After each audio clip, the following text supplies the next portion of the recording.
Thank you very much.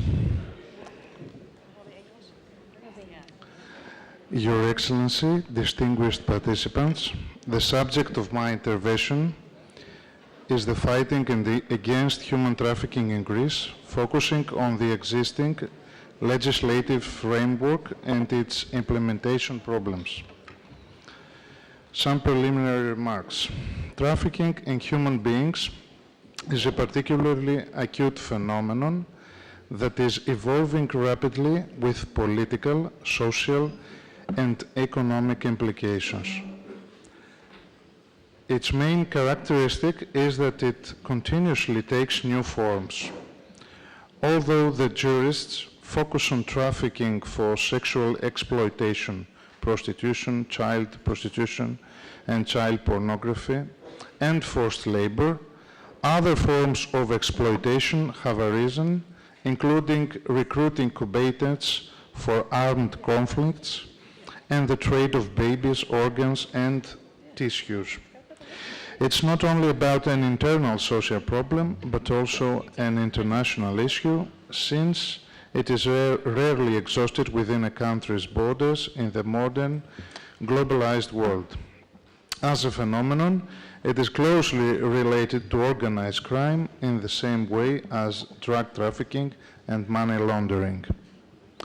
The Greek legislative framework. A Greek law of the year 2002 and a presidential decree of the year 2003 prohibit both sex trafficking and forced labor and prescribe punishments of up to 10 years imprisonment. Due to the height of the threatened penalties, special measures of investigation may be carried out for their detection. It should be noted that the presidential decree has undergone several amendments through the years, which resulted in gradually extending its scope so as to include the victims of crimes of trafficking in human beings.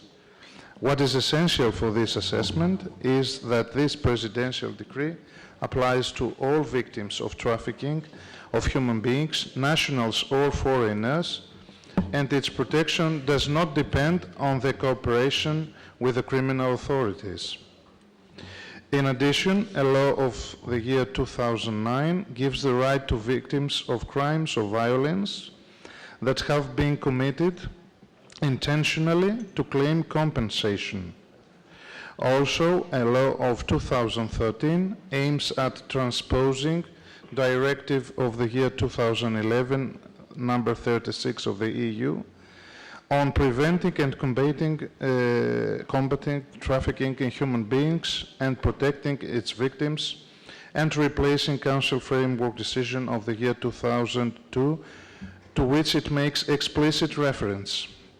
The adoption of the above law brought changes to the Criminal Code and the Code of Criminal Procedure in view of harmonizing crimes of trafficking in human beings with the definition under Article 2 of the Directive and ensuring the protection of victims in criminal proceedings.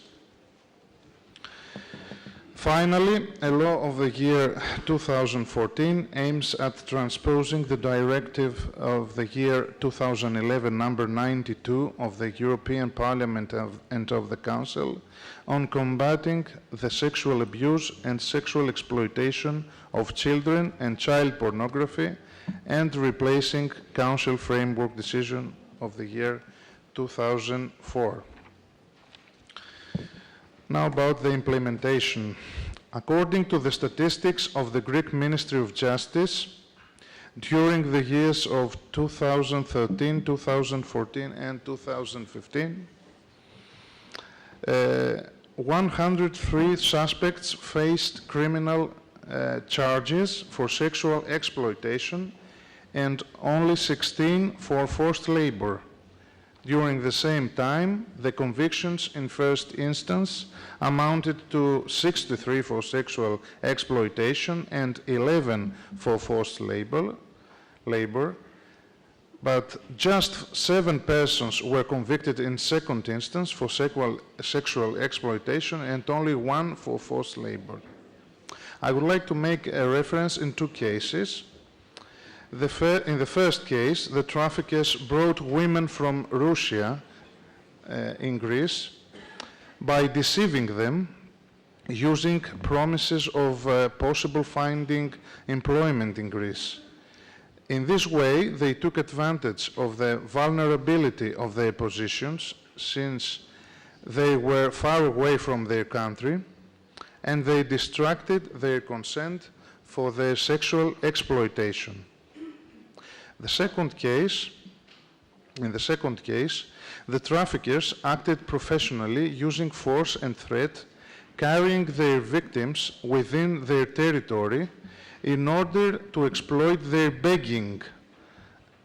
Specifically, the traffickers exploited the imposition they exerted on their victims, since the latter live in another country, in complete ignorance of the Greek language, and also at full dependency status from the former for their food and survival.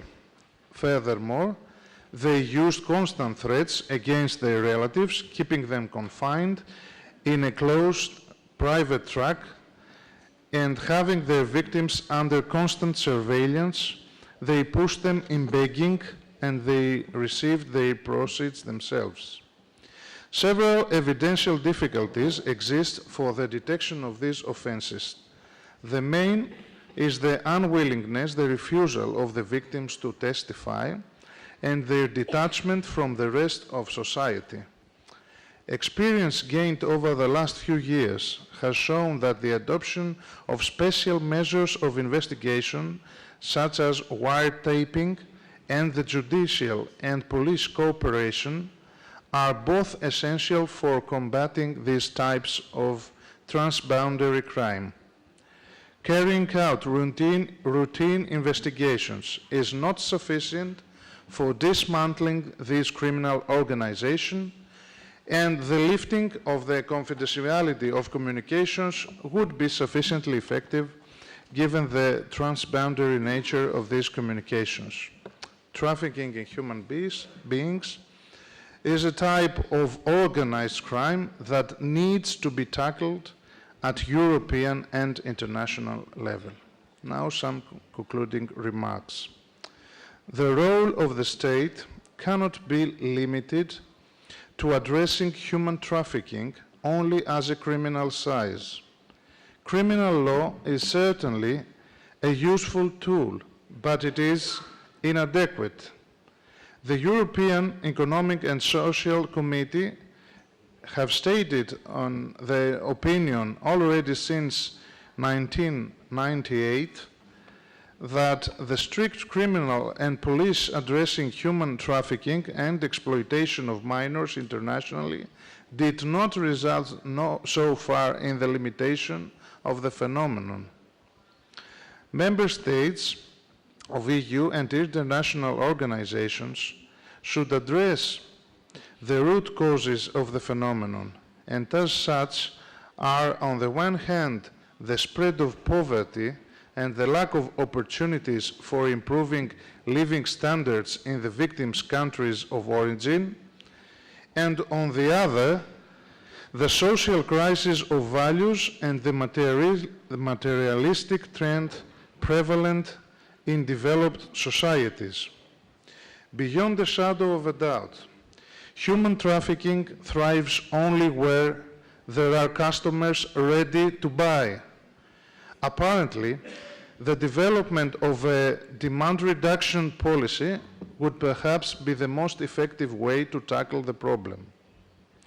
Given that trafficking is affected by many social phenomena, combating trafficking depends on the regulation of other social issues, such as the rate of immigration, the recognition of minority and labor rights, and the reduction of unemployment. What must particularly be stressed is that by promoting and facilitating a legal immigration framework, Europe will combat not only illegal immigration, but also the trafficking in human beings. Thank you very much. Thank you very much.